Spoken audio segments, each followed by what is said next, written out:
Bem-vindos a Crônicas de OVNIs. Nos últimos 4 anos, o Brasil tem atraído a atenção de ufólogos em todo o mundo. Centenas de avistamentos alertam os investigadores do fenômeno OVNI e milhões de pessoas da possível existência de vida inteligente em outros planetas. Tem sido impossível, até agora, determinar o que e quem são, de onde vêm e por que nos visitam. A incógnita dessas luzes estranhas no céu é um mistério. Do que se tem certeza é que milhares de pessoas em diferentes regiões do Brasil já avistaram e têm provas disso. Guarujá, 1996. Testemunha, Mário dos Santos. Avistamento de um OVNI. Eu sou comerciante e no ano de 96, por volta mais ou menos das 8 ou 10 horas da noite, eu estava em frente à minha residência e notei um movimento, né, de um astro, que até então eu pensei que fosse um astro, né? Só que eu notei que ele fazia movimentos como de ida e volta, muito pequenos. Então eu corri até dentro do meu quarto, peguei minha câmera e comecei a filmar. Como a câmera era muito pequena, né, eu procurei um posicionamento melhor para poder não balançar muito. Aí quando eu achei esse posicionamento, aí que eu tive a certeza que realmente aquilo não era uma estrela, né? Ele balançava de um lado para o outro, ele ia e voltava. Bom, isso durou mais ou menos uns 3, 4 minutos, essa filmagem.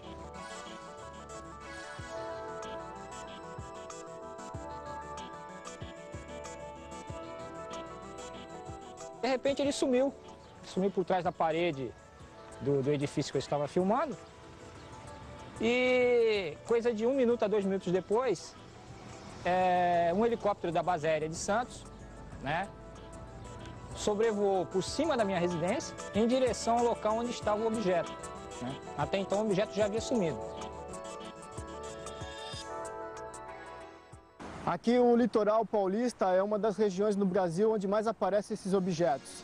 É muito comum pessoas avistar objetos entrando e saindo do mar. Aqui na nossa região tem a cidade de Peruíbe, no litoral sul, e Ilha Bela, no litoral norte, que os avistamentos são constantes. Toda semana ligam pessoas pra gente dizendo que observaram alguma coisa de estranha no céu.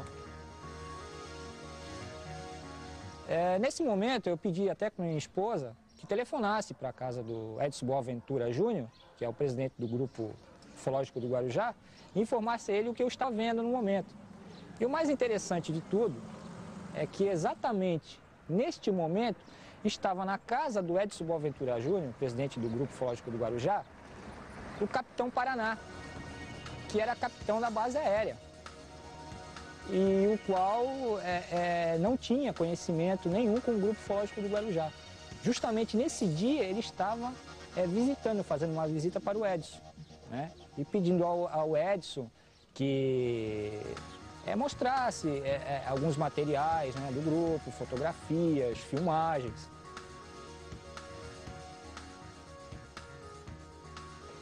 Sabendo disso, eu peguei a fita, né, entrei no meu carro e fui até a casa do Edson.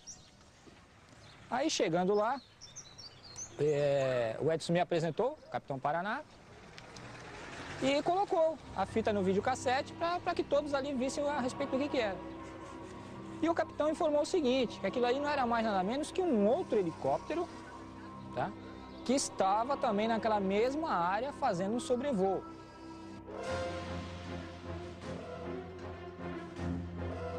Se era um helicóptero, por que ele ia para a direita e para a esquerda e ficava parado naquele sentido? Ele me disse que não é que ele ia para a direita e para a esquerda, mas que vinha em direção à pessoa que estava filmando e não vinha em uma linha reta. Aí eu disse, se ele vinha em direção à pessoa que estava filmando, por que não passou por cima da casa da pessoa como passou o segundo? Aí ele me disse que o piloto abortou o procedimento padrão de descida e resolveu vir contornando o litoral para observar o mar. Isso era 9 horas da noite. Outro detalhe que eu acho interessante nessa filmagem do helicóptero é que comprova que a Força Aérea monitora o nosso espaço aéreo, por isso que quando acontece alguma coisa eles sempre acabam chegando primeiro do que nós pesquisadores, como aconteceu em Varginha, por exemplo, que quando os pesquisadores ficaram sabendo do caso, o Exército Brasileiro já estava lá há muito tempo na região. Nós chegamos aqui, tentamos negociar a entrada da equipe na base aérea de Santos para descobrir, para ter uma posição oficial dele sobre esse caso. Fomos proibidos de entrar e, segundo o assessor de relações públicas da base aérea, a declaração oficial deles é a seguinte, que o comandante da base aérea de Santos se recusa a se pronunciar sobre este caso. Ele deixou claro que não é a posição necessariamente de toda a Força Aérea Brasileira, mas é a posição do comandante da base aérea de Santos. O primeiro relato oficial de um OVNI foi realizado na Inglaterra por Winston Churchill, em 1912.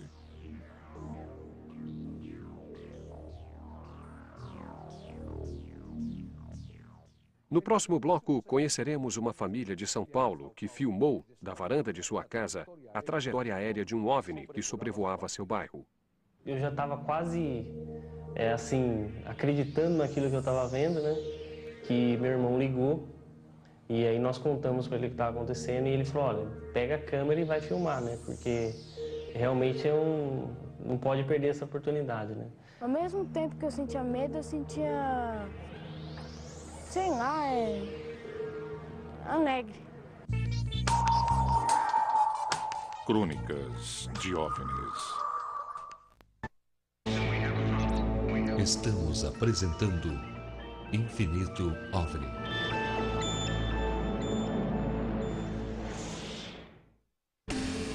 Vamos apresentar Infinito OVNI.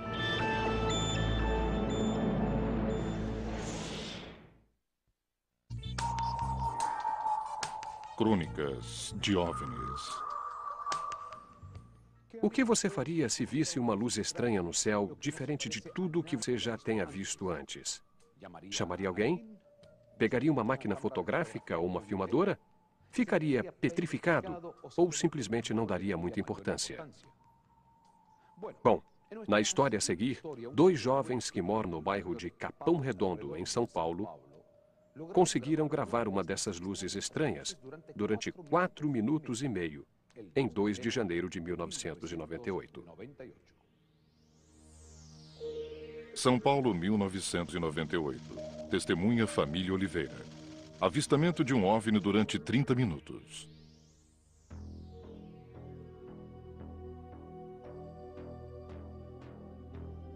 Nesse dia eu estava sentado no sofá da minha sala, quando eu observei uma luz, uma pequena esfera, a uma distância bastante grande, uns 2 quilômetros por aí de distância. E para mim era uma esfera comum. Eu achei até que fosse um balão, alguma coisa do tipo, um avião. E estava observando o céu normalmente, né? Quando nós começamos a observar direito a esfera, ela começou a fazer uns movimentos meio estranhos. Dá mais um, dá mais um. Falou, chega. Tá bom, deixa assim. Fernando, conseguimos pegar.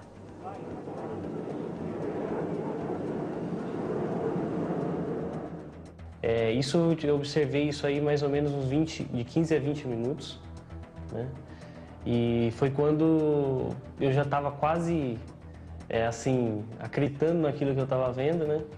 Que meu irmão ligou e aí nós contamos para ele o que estava acontecendo e ele falou, olha, pega a câmera e vai filmar, né? Porque realmente não pode perder essa oportunidade, né? Catiúcia da Cunha Lopes e seu primo Alain Bruno se encarregaram de filmar esta luz nos céus do litoral paulista. Não, eu sentia ao mesmo tempo que eu sentia medo, eu sentia, sei lá, alegre. Ao mesmo tempo que eu sentia alegre, eu sentia medo e vice-versa.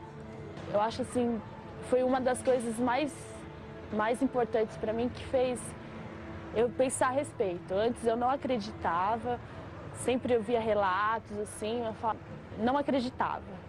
Depois, né, que eu tive a visão, que todo mundo viu, foi uma coisa muito legal, porque assim, foi uma coisa nova pra gente, fez a gente procurar mais, saber mais sobre isso. Foi muito bom. Nossa, Fernando! Peraí, eu vou ligar a câmera aí, você dá o zoom. É uma bolinha. Não, deixa assim, deixa assim.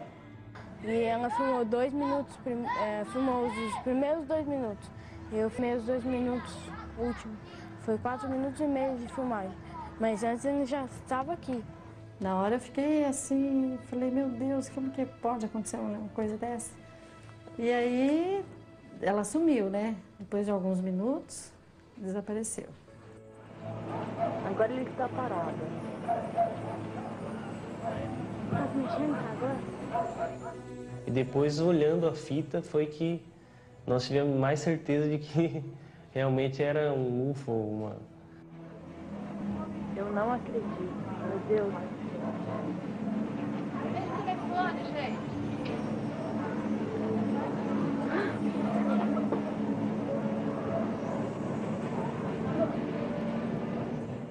Quando Valdir Mariano chegou em casa, os meninos mostraram o vídeo do que haviam visto. Bom, eu não tinha conhecimento nenhum de ufologia, absolutamente nada. Algumas vezes eu li alguma matéria que falava sobre o assunto, não me interessava. Quando eu via também alguma reportagem, eu nunca me interessei, porque eu achava que era uma coisa banal, entendeu? Quando eu vi esse suposto OVNI, é um OVNI, né? Então eu levei na Rede Bandeirantes e o apresentador me perguntou, o que é essa luz? Eu respondi, um OVNI. Ah, você está dizendo que é um disco voador? Eu falei, não, OVNI, estou dizendo que é um objeto voador não identificado. Até então, até que prove o contrário, para mim é um OVNI. Agora, se é disco voador ou uma outra coisa qualquer, também não sei.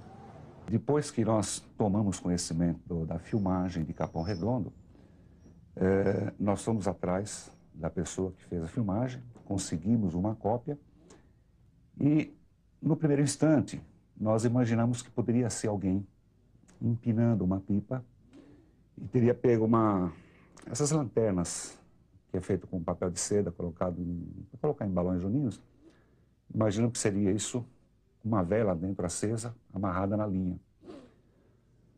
Analisamos essa possibilidade, mas pelos movimentos que esse objeto faz, inclusive passando entre os fios, ou bem próximo de fios, muito próximo do solo, foi descartada totalmente a hipótese. Nós estamos eliminando as hipóteses. Pode ser balão? Não. Pode ser controle remoto, brinquedo? Não. Descartando todas as hipóteses, chegamos à conclusão que realmente se trata de uma sonda ufológica de origem desconhecida, provavelmente extraterrestre. Essas bolinhas de luz que passeiam por bairros populosos são muito comuns aqui no Brasil. Eu, particularmente, já investiguei 4 casos. A razão delas existirem, eu não sei dizer, mas intriga, porque ela não está despertando a curiosidade que deveria despertar em nossa ciência, a ciência oficial. Nós temos um fenômeno que está registrado em vídeo, que pode ser colocado a toda a prova da ciência, mas que não está despertando o interesse oficial da nossa ciência. Isso que eu acho o problema maior. Penso que é uma sonda, porque o Claudeiro Covo disse assim que a nave-mãe fica a 10 mil pés de altura e manda um disco voador. Então o disco voador manda a sonda para ver o que tem. Depois da sondagem, a sonda volta para o disco voador, o disco voador volta para dentro da nave-mãe. Eu acredito que as sondas ufológicas são usadas para fazer algum tipo de estudo no ambiente. Um disco voador, se quer entrar aqui nessa sala, não vai conseguir, é muito grande. Então eles colocam um objeto pequenininho, que consegue entrar facilmente em lugares menores, e deve ser um equipamento que tem muitos sensores, tipo câmera, tipo microfone. Então eles devem medir, eles devem registrar as imagens, som, devem medir, captar calor, temperatura ambiente, a umidade relativa do ambiente, ou seja, eles conseguem, com isso, registrar totalmente o ambiente. A gente não consegue explicar, foi uma coisa muito maravilhosa, muito rápida. A gente tem que acreditar nisso, né? Foi ele que disse, ele que sabe, ele que pesquisa. Nós fizemos várias simulações para se determinar o tamanho do objeto. E hoje, com certeza, eu posso afirmar que esse objeto era uma bola luminosa de 20 centímetros de diâmetro. Existem várias referências, quando se vê o vídeo, em que podemos fazer projeções sobre essas referências e assim se determinar com um grau de certeza o diâmetro desse objeto. Eu fico imaginando, pensando, às vezes eu fico parada pensando o que poderia ser. Apesar de todo mundo falar, né, o que é, eu fico imaginando que pode ter sido aquilo, né? Eu também não acreditava muito. Depois que eu vi, que eu fui vendo que era tudo verdade, que nos falavam na TV, que aparecia nas revistas. Por isso que eu fui adquirindo as informações, que eu fui acreditando mais ainda nessa hipótese de existir ETs em outros planetas, entendeu?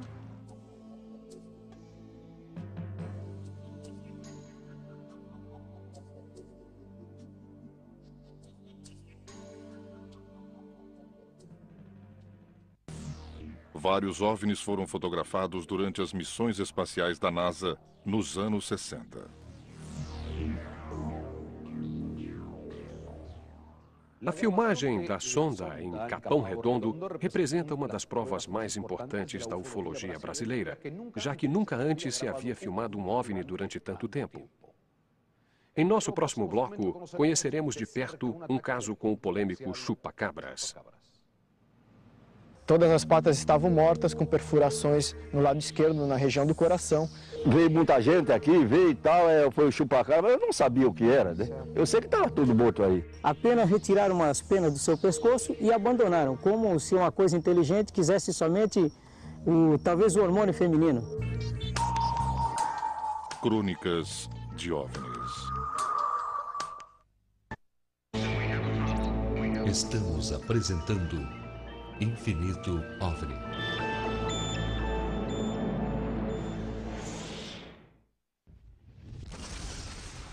Voltamos a apresentar Infinito OVNI.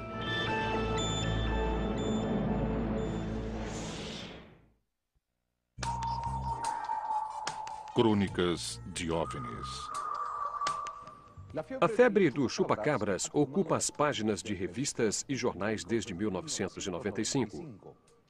Dizem que essa estranha criatura, que para muitos é de origem extraterrestre, ataca animais de fazendas, chupando-lhes todo o sangue do corpo. Crônicas de OVNIs esteve com o senhor José Ângelo Cajueiro, dono de uma fazenda invadida pelo polêmico chupa-cabras. Fazenda Próxima a Santos, 1997. Testemunha Sr. José Alves Cajueiro. Ataque de chupa-cabras.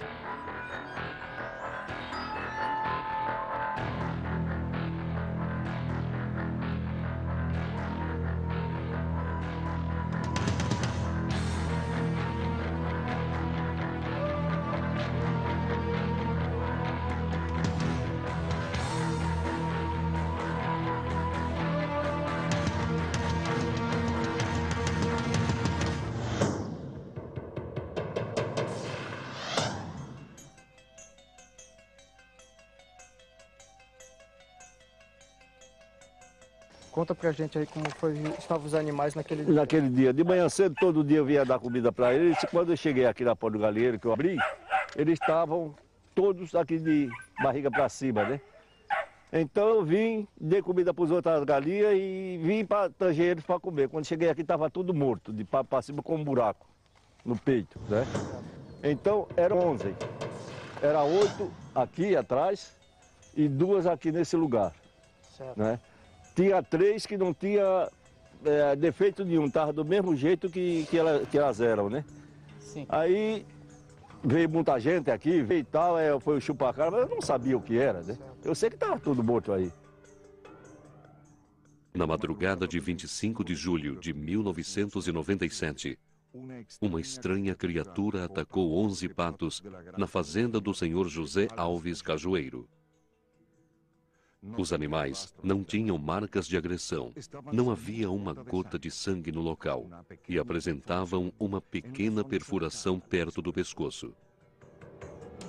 O mais interessante é que seu Cajueiro, no momento, procurou, nós também tivemos depois, não havia nenhuma marca no solo, As patas que estavam mortas tinham somente uma perfuração ao lado esquerdo, sem nenhuma mancha de sangue. Interessante que qualquer animal, cachorro, raposa, gato que tivesse atacado, teria o animal se debatido, talvez estivesse bem sujo de sangue, né? E não havia sequer, as penas estavam totalmente brancas em volta das patas. Agora, o interessante foi que, junto desses, haviam galinhas e 2 patos, 2 machos, que um deles foi atacado. Apenas retiraram as penas do seu pescoço e abandonaram, como se uma coisa inteligente quisesse somente, talvez, o hormônio feminino. Todas as patas estavam mortas, com perfurações no lado esquerdo, na região do coração.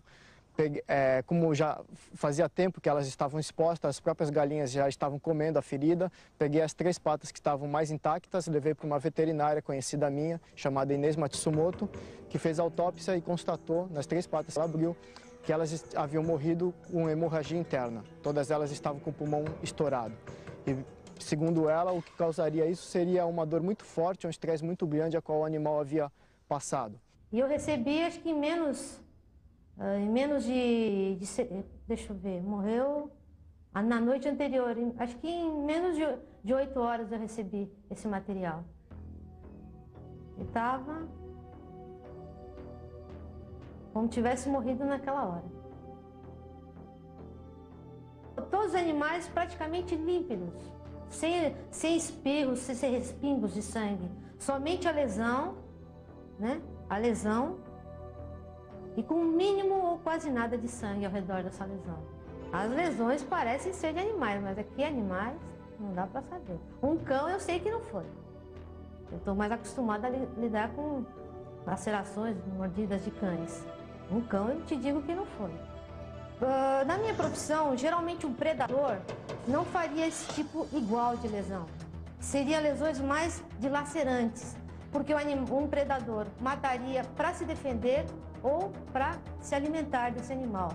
E uma sequência de animais e lesões iguais, na natureza realmente a gente não encontra esse tipo de lesão. Realmente não sei nem dizer. É um mistério. Os investigadores do caso contataram outros médicos veterinários com experiência em casos similares para comparar os resultados de suas investigações. Eu vi muitos animais mortos, não imediatamente após a morte, né? Mas até 4 dias, o caso mais curioso que eu acompanhei, um ganso morto há 4 dias, que havia sido inclusive enterrado, né? E que não apresentava nenhum tipo de deteriorização, né? Apenas uma lesão característica na região peitoral. Tinha todos os órgãos, não faltava nada. Todos os órgãos estavam íntegros, apenas essa ruptura enorme no orifício aqui na região do peito. E o que mais me chamou a atenção é o fato de não haver nenhum tipo de cheiro, né? O animal estava completamente íntegro, como se tivesse sido morto há poucas horas, né? Também não havia presença de sangue, né? Em nenhum dos órgãos havia sangue. As análises comparativas têm permitido aos investigadores entender melhor esta criatura, mas os esforços para identificá-la têm sido em vão. Eu acho que pode até ser um animal, mas ele é inteligente, porque a maneira como ele ataca, sempre da mesma maneira, do mesmo sistema, a maneira de ele agir, tem uma inteligência por trás disso.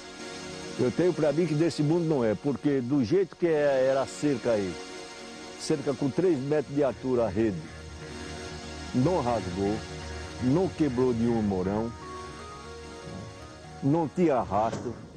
E realmente, no meu modo de pensar, essa criatura, o que quer que seja, ela voa. Ela vem sempre por cima, jamais por baixo, pelo que nós constatamos. E hoje estamos aqui verificando, já foi demolido no local onde havia esse cercado, né? E o que foi constatado também, que eu achei muito interessante, é que os cachorros que estavam ao lado, 3 cachorros bravos que tomam conta da área, não latiram. Por sinal, o mais bravo de todo, 3 horas da manhã, foi encontrado embaraçado na rede deste cercado, onde ele teve que cortar a rede para salvar o cachorro. A partir desse dia, esse cachorro passou a ficar super agressivo, era um cachorro de guarda, mais calmo com a família, e passou a agredir todo mundo. E esse cachorro teve que ser doado a uma família porque não havia mais condições de viver nesse local. 8 meses depois dos acontecimentos, um jovem da região disse ter visto um objeto voador não identificado sobrevoando a fazenda do senhor Cajueiro na noite em que os animais foram mortos. Depois então, depois de 8 meses do acontecido, foi que apareceu esse casal falando que na noite do acontecido aqui, eles iam atravessando ao lado de lá, tem a outra estrada que vai para o ferry-boat, pegar o ferry-boat, né? E ele viu o objeto, também não me falou do jeito que era. Como pesquisador, eu não associei nenhuma coisa que ligue ao fenômeno ufológico. A não ser agora que fiquei sabendo recentemente que naquele mesmo dia teve um casal que observou um objeto aqui na região. Segundo as minhas pesquisas, eu levantei 3 hipóteses para o animal. Ou seria realmente um animal extraterrestre que foi implantado na Terra, ou um animal criado em laboratório por alguma superpotência que perderam o controle sobre isso, ou até mesmo um animal que já existisse aqui na Terra, mas que nunca foi catalogado em nossa zoologia e que de repente está vindo à tona e causando esses ataques a esses animais. Uma pesquisa realizada em 1991 revelou que 4 milhões de americanos acreditam que já foram abduzidos. No próximo bloco, saberemos o que, para alguns ufólogos, foi o caso mais importante do país, a Noite Oficial dos OVNIs. Isso foi se aproximando de São José dos Campos, depois um segundo objeto, um terceiro objeto, um quarto, foi um total de 21, um show de objetos nos céus. E esse caso passou para a ufologia como um dos casos mais importantes da ufologia brasileira. Eu acho que foi, em termos de ufologia nacional, em termos de ufologia até mundial, talvez tenha sido uma coisa inédita. Eu não conheço em nenhum momento militares, né, pilotos falando sobre esse assunto abertamente. Crônicas de OVNIs. Estamos apresentando Infinito OVNI.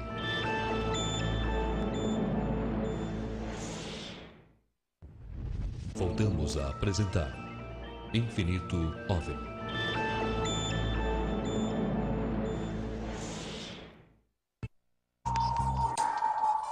Crônicas de OVNIs. Na noite de 19 de maio de 1986, as autoridades da Força Aérea Brasileira detectaram 21 objetos voadores não identificados na região sudeste do Brasil. A notícia se espalhou com tanta rapidez e teve tanta importância que até mesmo o Ministério da Aeronáutica admitiu publicamente a presença de OVNIs nos céus brasileiros. Os investigadores do fenômeno denominaram de Noite Oficial dos OVNIs.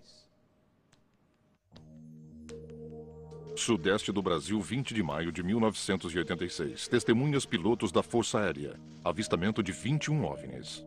Em 19 de maio de 86, o coronel Osiris Silva tinha ido a Brasília. Ele acabou recebendo da presidência da nação, o nosso presidente Sarney.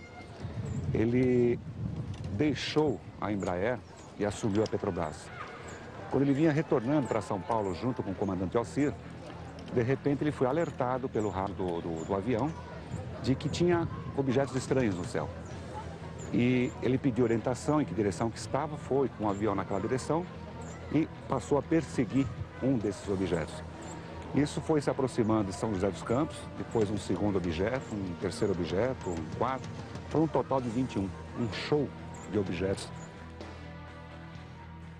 Houve podemos dizer assim, uma espécie de tentativa, né, de enquadrá-los nos radares e nesse exato momento os objetos se afastavam. Desenvolviam movimentos inteligentes e qualquer tentativa, né, de aproximação não era muito difícil para os pilotos. Esse caso passou para a ufologia como um dos casos mais importantes da ufologia brasileira, porque o próprio ministro, o brigadeiro Otávio Moreira Lima, veio a público e falou abertamente sobre esses objetos. Não só falou da presença desses 21 OVNIs dos céus do Brasil, como também colocou à disposição os pilotos, que levantaram o voo 3 caças Mirage e 3 F-5, levantaram o voo a perseguir. E ele colocou à disposição os pilotos para falar sobre isso. Toda vez que é detectado algum objeto não identificado, evidentemente há um processo bastante eficiente de verificar se foi alguma aeronave que está voando sem um plano de voo aprovado, etc. Mas quando se comprova que é algo diferente, as aeronaves então são acionadas. Eu acho que foi, em termos de ufologia nacional, em termos de ufologia até mundial, talvez tenha sido uma coisa inédita. Eu não conheço em nenhum momento militares, né, pilotos falando sobre esse assunto abertamente.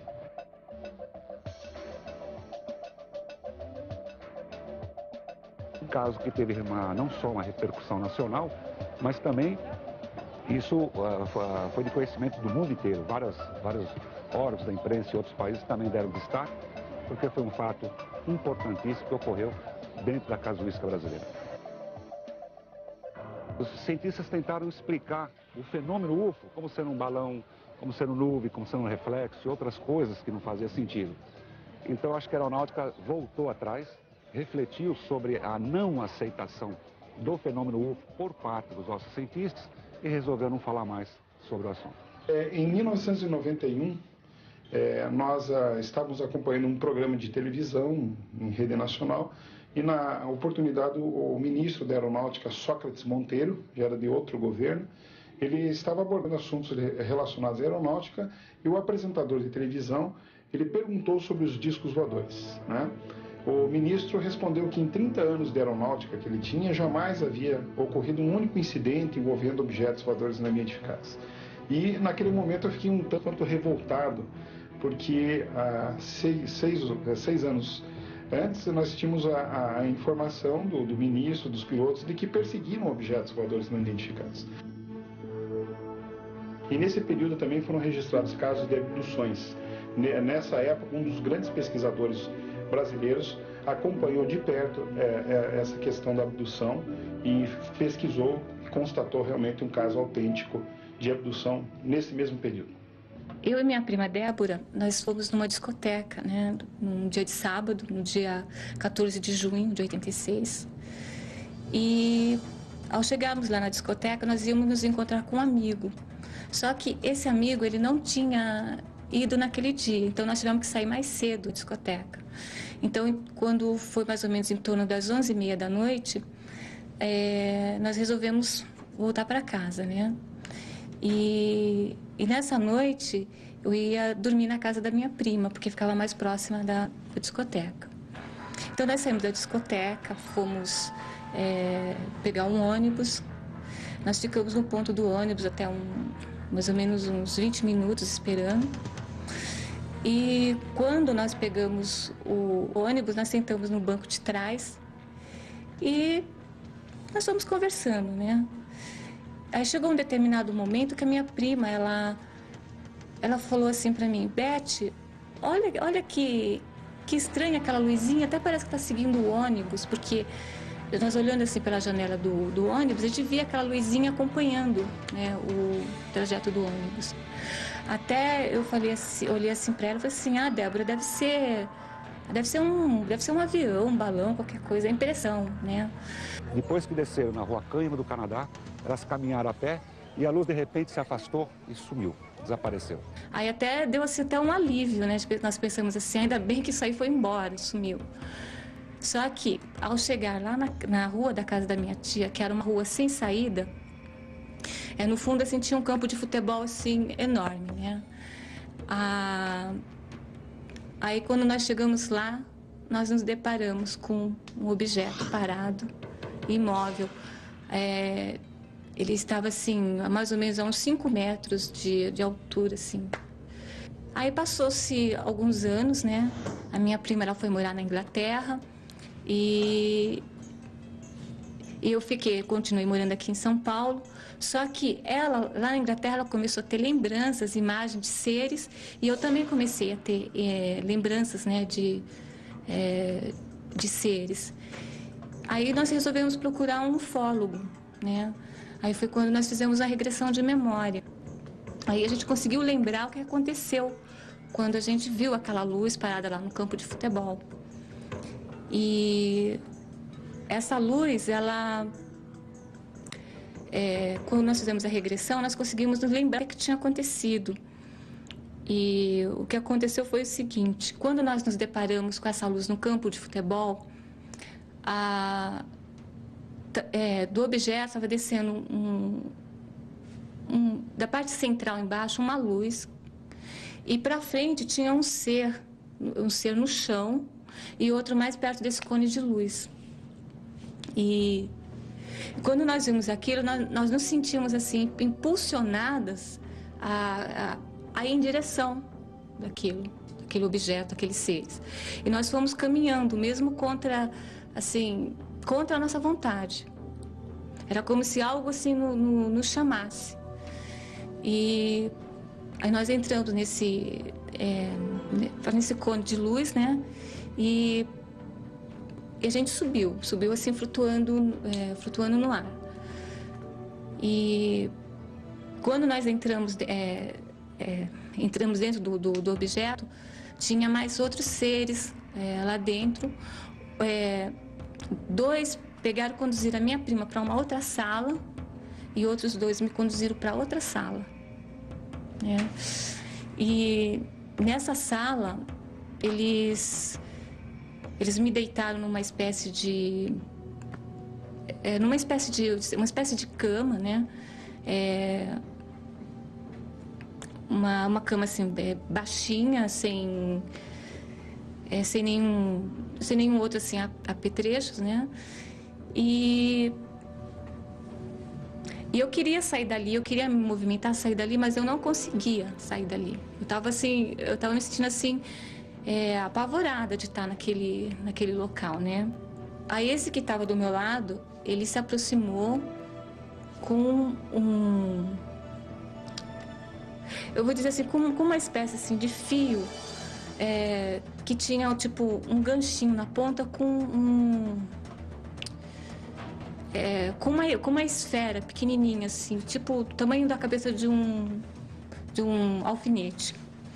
E ele foi se aproximando com aquilo perto da minha narina. E eu quando vi ele se aproximando com aquilo, eu fui ficando assim apavorada, porque pela forma que ele veio, eu senti que ele ia colocar no meu nariz, né? E aí ele foi se aproximando com aquilo e foi colocando. E é interessante assim, eu torno até a falar que eu estava assim paralisada, eu não conseguia me mexer.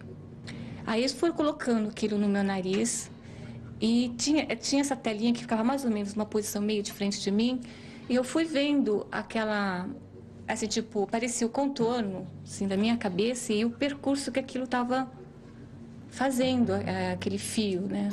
E ele chegou mais ou menos aqui na altura da base da minha nuca. Muitos casos desse tipo têm ocorrido no Brasil, nós temos investigado muitos casos e praticamente é semelhante. A forma como isso ocorre é igual no mundo inteiro, praticamente. Eles não passam assim nenhuma emoção, assim, eles parecem assim ser bem frios e a boca é só uns lábios assim bem fininhos, não tem orelhas, o nariz são só 2 furinhos, né? E a pele é uma pele que lembra a pele de lagartixa. Elas narram seres pequenos, de 1,20 m, 1,30 m de altura, cabeça grande, olhos grandes, não tinha nenhum tipo de pelo no rosto e pelo menos eles mantiveram as duas, pelo menos umas 6 horas dentro de uma nave, fazendo uma série de exames. A bolinha, ela ficou dentro da minha cabeça e depois de alguns anos, né, depois que eu fiz a regressão de memória, que eu fiquei sabendo que isso tinha ficado dentro de mim, eu fiz uma ressonância magnética para ver se o objeto ainda se encontrava, né, dentro de mim. Só que o objeto ele já não estava.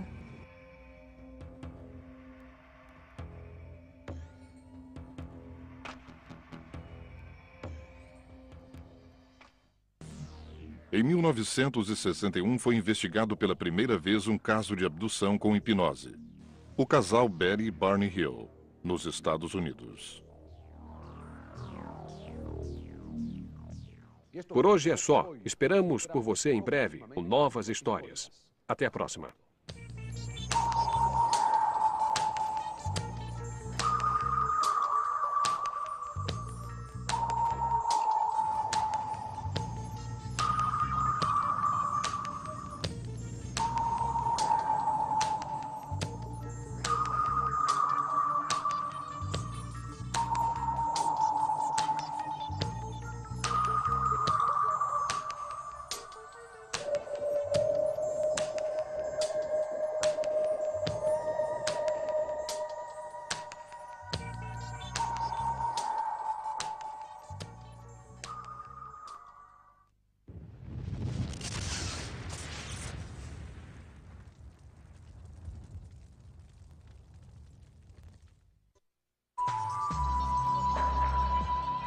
Voltaremos dentro de instantes.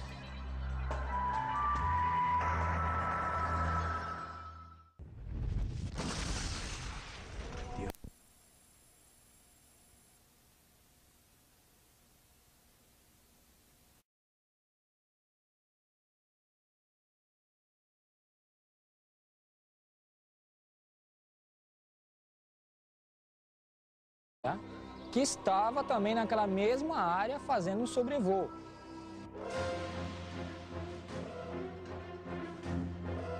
Se era um helicóptero, porque ele ia para a direita e para a esquerda e ficava parado naquele sentido. Ele me disse que não que ele ia para a direita e para a esquerda, mas que vinha em direção à pessoa que estava filmando e não vinha em uma linha reta. Aí eu disse, se ele vinha em direção à pessoa que estava filmando, por que não passou por cima da casa da pessoa como passou o segundo? Aí ele me disse que o piloto abortou o procedimento padrão de descida e resolveu vir contornando o litoral para observar o mar. Isso era 9 horas da noite. Outro detalhe que eu acho interessante nessa filmagem do helicóptero é que comprova que a Força Aérea monitora o nosso espaço aéreo, por isso que quando acontece alguma coisa eles sempre acabam chegando primeiro do que nós pesquisadores, como aconteceu em Varginha, por exemplo, que quando os pesquisadores ficaram sabendo do caso, o Exército Brasileiro já estava lá muito... Eu estava em frente à minha residência e notei um movimento, né, de um astro, que até então eu pensei que fosse um astro, né? Só que eu notei que ele fazia movimentos como de ida e volta, muito pequenos. Então eu corri até dentro do meu quarto, peguei minha câmera e comecei a filmar. Como a câmera era muito pequena, né, eu procurei um posicionamento melhor para poder não balançar muito. Aí quando eu achei esse posicionamento, aí que eu tive a certeza que realmente aquilo não era uma estrela, né? Ele balançava de um lado para o outro, ele ia e voltava. Bom, isso durou mais ou menos uns 3, 4 minutos, essa filmagem.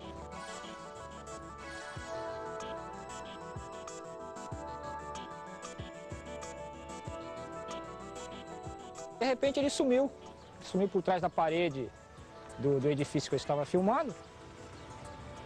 Bem-vindos a Crônicas de OVNIs. Nos últimos 4 anos, o Brasil tem atraído a atenção de ufólogos em todo o mundo. Centenas de avistamentos alertam os investigadores do fenômeno OVNI e milhões de pessoas da possível existência de vida inteligente em outros planetas. Tem sido impossível, até agora, determinar o que e quem são, de onde vêm e por que nos visitam. A incógnita dessas luzes estranhas no céu é um mistério. Do que se tem certeza é que milhares de pessoas em diferentes regiões do Brasil já avistaram e têm provas disso. Guarujá, 1996. Testemunha, Mário dos Santos. Avistamento de um OVNI. Eu sou comerciante e no ano de 96, por volta mais ou menos das 8 ou 10 horas da noite, e coisa de 1 minuto a 2 minutos depois, um helicóptero da base aérea de Santos, né, sobrevoou por cima da minha residência em direção ao local onde estava o objeto, né? Até então o objeto já havia sumido. Aqui o litoral paulista é uma das regiões no Brasil onde mais aparecem esses objetos. É muito comum pessoas avistar objetos entrando e saindo do mar. Aqui na nossa região tem a cidade de Peruíbe, no litoral sul, e Ilha Bela, no litoral norte, que os avistamentos são constantes. Toda semana ligam pessoas pra gente dizendo que observaram alguma coisa de estranha no céu. Nesse momento, eu pedi até com minha esposa que telefonasse para a casa do Edson Boaventura Júnior, que é o presidente do Grupo Ufológico do Guarujá, e informasse a ele o que eu estava vendo no momento. E o mais interessante de tudo é que exatamente neste momento estava na casa do Edson Boaventura Júnior, presidente do Grupo Ufológico do Guarujá, o capitão Paraná, que era capitão da base aérea, e o qual não tinha conhecimento nenhum com o Grupo Ufológico do Guarujá. Justamente nesse dia ele estava visitando, fazendo uma visita para o Edson, né? E pedindo ao Edson que mostrasse alguns materiais, né, do grupo, fotografias, filmagens.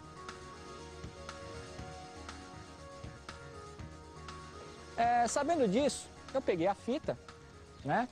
Entrei no meu carro e fui até a casa do Edson. Aí chegando lá, o Edson me apresentou, o Capitão Paraná, e colocou a fita no videocassete para que todos ali vissem a respeito do que era. E o capitão informou o seguinte, que aquilo aí não era mais nada menos que um outro helicóptero